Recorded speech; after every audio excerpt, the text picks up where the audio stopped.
Meus amigos, meus irmãos, minhas irmãs, a paz do Senhor, glória a Deus, aleluia, amém. Recebam um cordial abraço do seu amigo de sempre, todos vocês que acompanham nossos vídeos na internet, no YouTube, acessando Jonas Varela 1 e varelajonas71@gmail.com.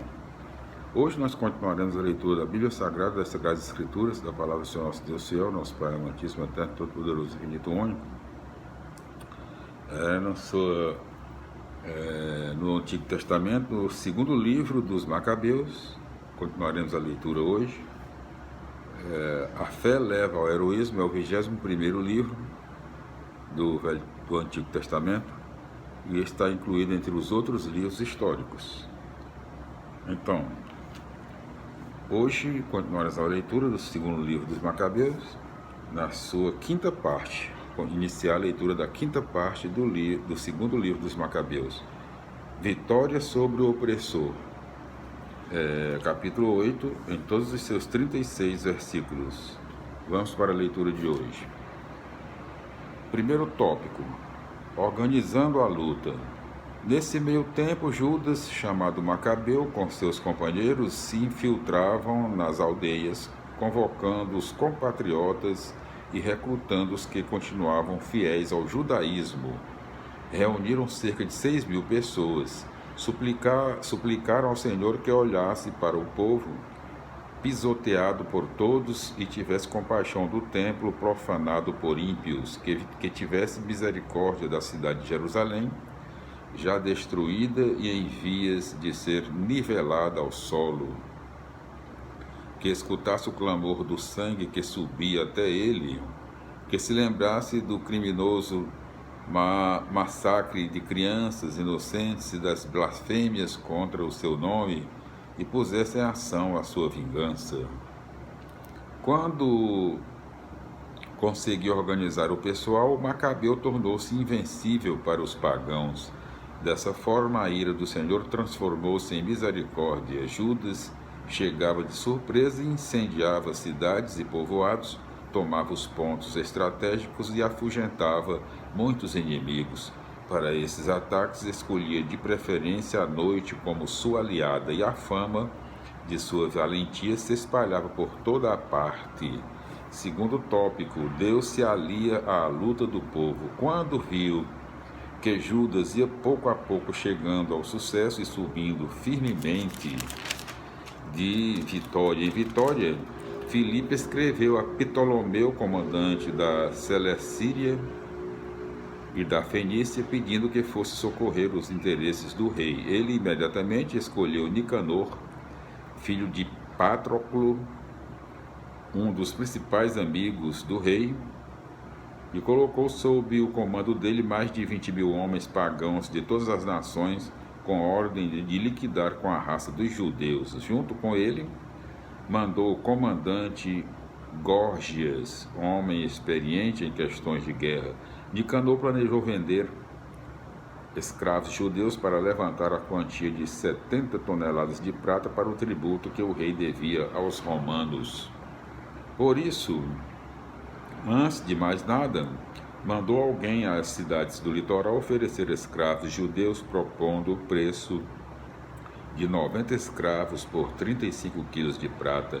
Ele não imaginava o castigo que o Todo-Poderoso lhe reservava.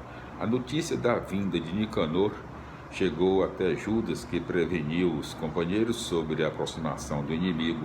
Os medrosos e aqueles que não confiavam na justiça de Deus abandonavam suas posições e fugiam para se salvar. Os outros venderam tudo o que possuíam e juntos suplicaram ao Senhor que os libertasse, pois já tinham sido vendidos como escravos pelo ímpio Nicanor. Pediam que Deus os atendesse, se não por causa deles próprios, pelo menos em vista da aliança feita com os seus antepassados, e também por causa do próprio nome sagrado e grandioso que estava sendo invocado.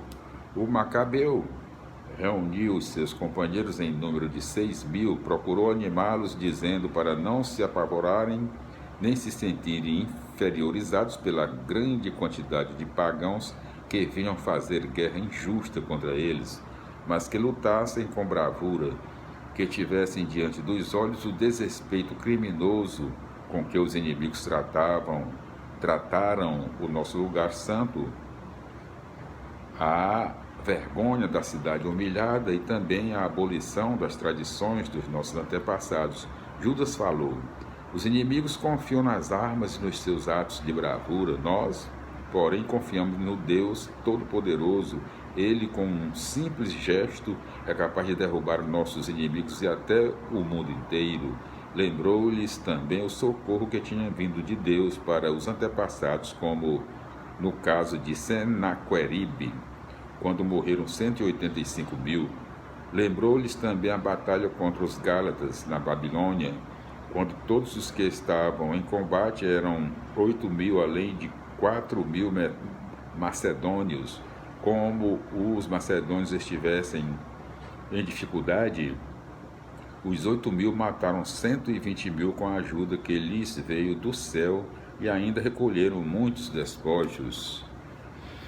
Depois de encorajá-los com essas palavras e tornando-os prontos para morrer pelas leis e pela pátria, Judas repartiu o exército em 4 divisões aproximadamente iguais.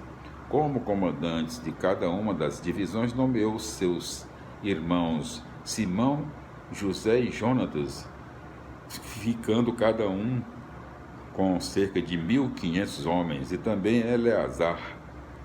Lido o livro sagrado e dada a palavra de ordem, ajuda de Deus, Judas partiu contra Nicanor, comandando a 1ª divisão. Como o Todo-Poderoso se tornou seu aliado, eles liquidaram mais de 9 mil, enquanto feriram e mutilaram mais da metade do exército de Nicanor, obrigando todos os outros a fugir. Tomaram o dinheiro dos que tinham vindo com a intenção de comprá-los, perseguiram os fugitivos por longo tempo, mas desistiram por estar ficando tarde, pois era véspera de sábado. Por isso, não continuaram a persegui-los.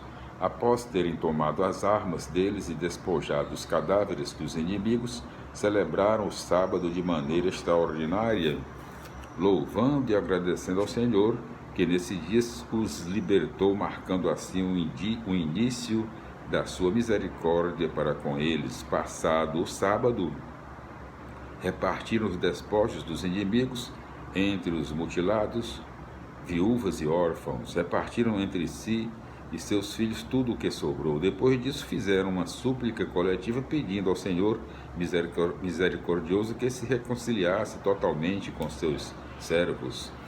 Em seguida, atacaram o pessoal de Timóteo e de Báquides, mataram mais de 20 mil deles e com muita facilidade tomaram algumas fortalezas em pontos elevados. Dividiram então muitos despojos em partes iguais entre si e com os mutilados, órfãos, viúvas e velhos.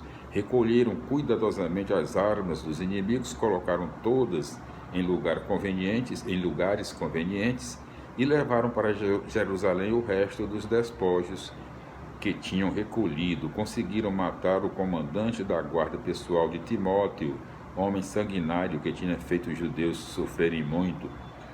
Quando estavam celebrando na pátria a festa da vitória, queimaram vivos aqueles que tinham incendiado os portais sagrados e também o tal de Calístenes, que se havia refugiado numa casa. Assim eles receberam o castigo merecido pela profanação que tinham cometido.